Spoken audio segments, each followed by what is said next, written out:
minha, né? É um desafio muito grande estar aqui, uma responsabilidade muito grande também.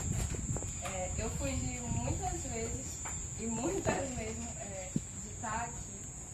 Mas eu estava conversando com a tia Jaque algumas coisas, o andamento da igreja, o andamento de nós jovens e o meu andamento como uma pessoa cristã.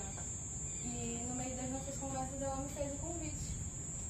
E a primeira coisa que eu disse para ela quando ela me convidou foi que eu não sabia de teologia, então eu não podia pregar, porque eu não tinha muito conhecimento da palavra. Mas aí ela falou uma coisa para mim que em outra oportunidade ela também fala para vocês. E eu, como diz o Giovanni, eu perdi a covardia e tomei coragem para vir aqui.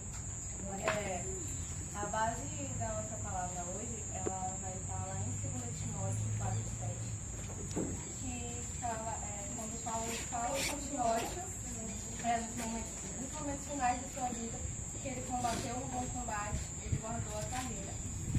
Acabou a carreira e guardou a sua fé. Mas eu não vou transitar aqui sobre a história ou a vida de Paulo, mas eu vou falar como isso reflete de certa forma na nossa vida. Para ser sincera, antes de vir para cá, eu ia falar como nós vamos combater um bom combate em Cristo. Só que hoje de tarde, quando eu estava meditando, o Espírito falou comigo que eu não deveria falar sobre como combater, mas o que importa realmente para que eu possa combater. E no final, tudo hoje caminhou para isso, né? Que a gente vai falar um pouco sobre a nossa intimidade com Deus. Quando a gente fala de combate, a gente está falando de uma luta que a gente trava contra alguma coisa ou com um objetivo. Nós normalmente vemos no contexto atual muitas guerras e coisas assim acontecendo, e todas essas guerras elas são tomadas por algum objetivo. No contexto cristão, as nossas guerras elas não são físicas, elas são espirituais. E elas são tão difíceis quanto porque no mundo real a gente tem armas, bombas, temos preparamento técnico, treinamos arduamente para que possamos combater os nossos adversários. Mas no mundo espiritual é tudo muito mais frágil, porque para a gente vencer uma guerra espiritual, a gente precisa estar fortalecido em Cristo, verdadeiramente. E para isso a gente precisa ter relacionamento. E é muito difícil, por mais que pareça fácil falar, nós devemos ter relacionamento com Deus, nós devemos buscar a Deus, porque nós somos infiéis.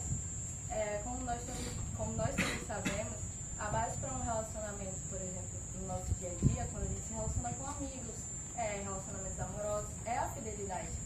Se eu quebro a confiança de alguma pessoa, tudo muda. Nós começamos a nos sentir culpados, o relacionamento ele se enfraquece. E a mesma coisa que acontece aqui é o que acontece com Deus. Nós nos tornamos enfraquecidos quando nós somos infiéis com Deus. Mas não é porque Ele nos esquece, é porque nós somos tomados pela nossa culpa e nos afastamos. Ao invés de ir lá pedir perdão, não porque nós nos sentimos culpados, mas porque nós reconhecemos que nós falhamos com Ele, que nós desonramos a Ele, entendeu?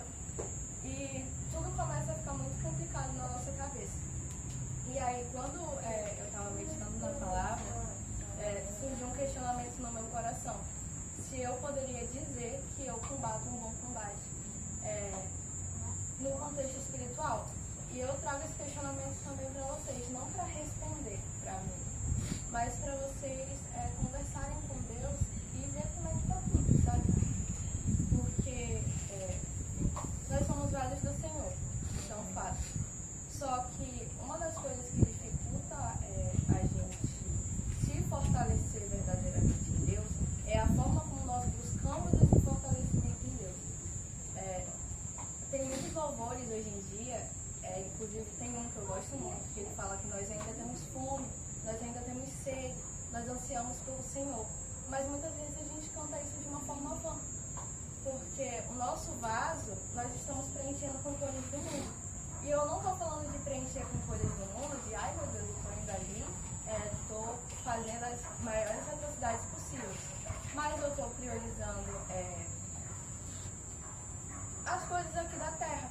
Como, por exemplo, eu deixo de chegar para Deus e pedir para Ele para que Ele me vivifique pelo Espírito, como Ele diz lá em Efésios 2:1, eu acho que é isso, que Ele nos vivifica pelo Espírito apesar dos nossos pecados, e nós nos concentramos apenas naquilo que Ele vai nos dar.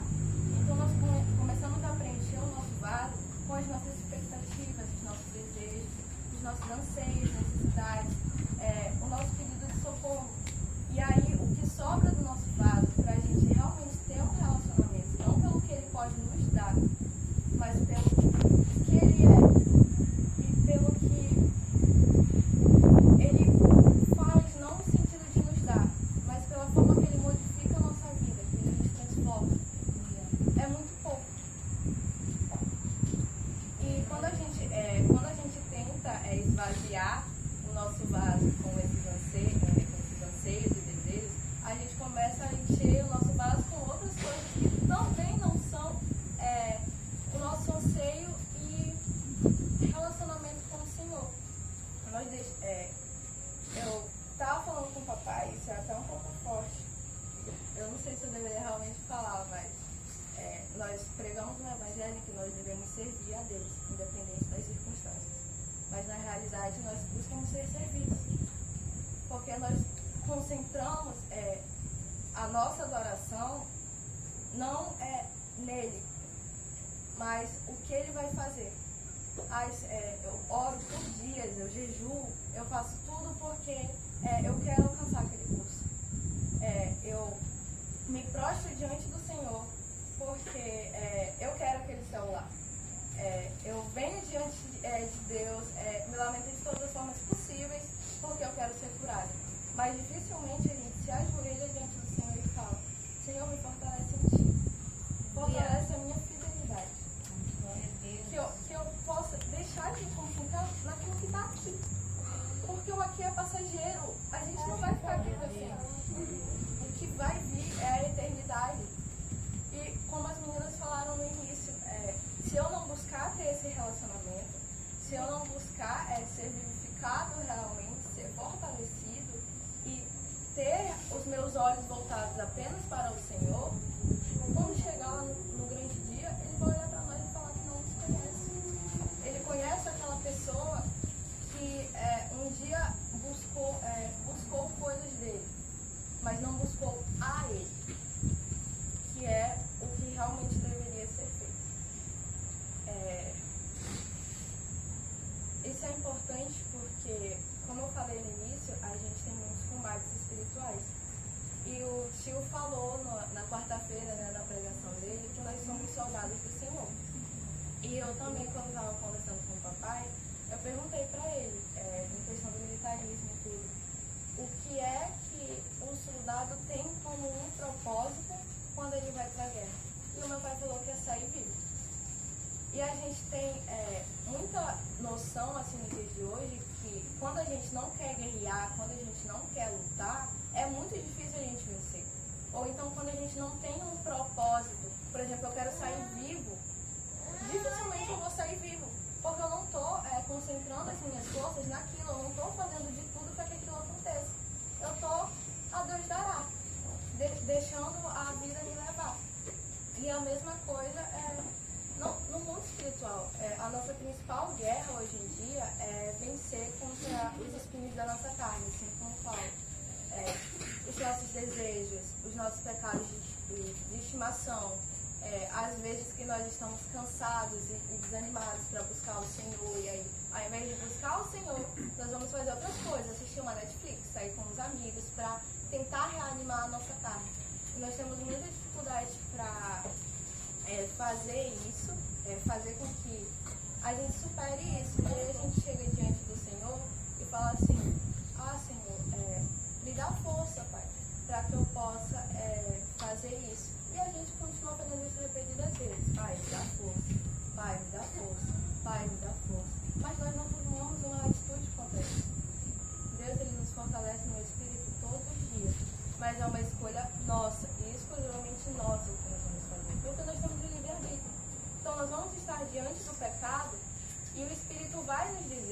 não faz isso. Mas a gente vai lá e vai fazer, porque nós somos infiéis. E é por isso que buscar fortalecer o nosso relacionamento é tão importante. Porque não é porque Deus perdoa as nossas infidelidades que nós devemos ser infiéis o tempo todo, porque isso desgasta o relacionamento. Entendeu? Então a gente tem que tentar, o máximo possível, estar com os olhos voltados apenas para o Senhor. Não para aquilo que Ele pode fazer por nós. Não pelas bênçãos que Ele vai nos dar, ou então pelos socorros que Ele vai nos dar, porque vai. E eu sei que na Bíblia fala que nós devemos pedir e nos será dado, e nós realmente devemos concentrar os nossos objetivos e as nossas coisas, apresentar tudo diante do Senhor. Mas isso não é a única coisa, isso é algo que tem que vir depois. Não é algo que tem que ser a nossa prioridade. A nossa prioridade é que nós possamos amar verdadeiramente a Deus e mostrar o nosso amor a Ele, aquilo que nós podemos fazer por Ele. E sim, nós podemos fazer coisas por Deus, assim como Ele faz por nós. Nós podemos levar a palavra dEle. Nós podemos ir onde as pessoas estão que não foram encontradas por Ele, fazer com que elas sejam alcançadas. Porque a palavra não diz vinde, mas ide. E é isso que nós podemos fazer por Deus. Fazer aquilo que Ele nos mandou fazer. Obedecer. Buscar primeiramente a Ele. E levar a palavra dEle. Eu sei que não é uma palavra longa, mas é isso que o Espírito colocou no meu coração há muito tempo. Para que eu pudesse falar para vocês. Eu espero que isso frutifique. Porque a palavra, ela floresce no nosso coração. Mas ela só vai frutificar se tiver uma terra fértil. Então,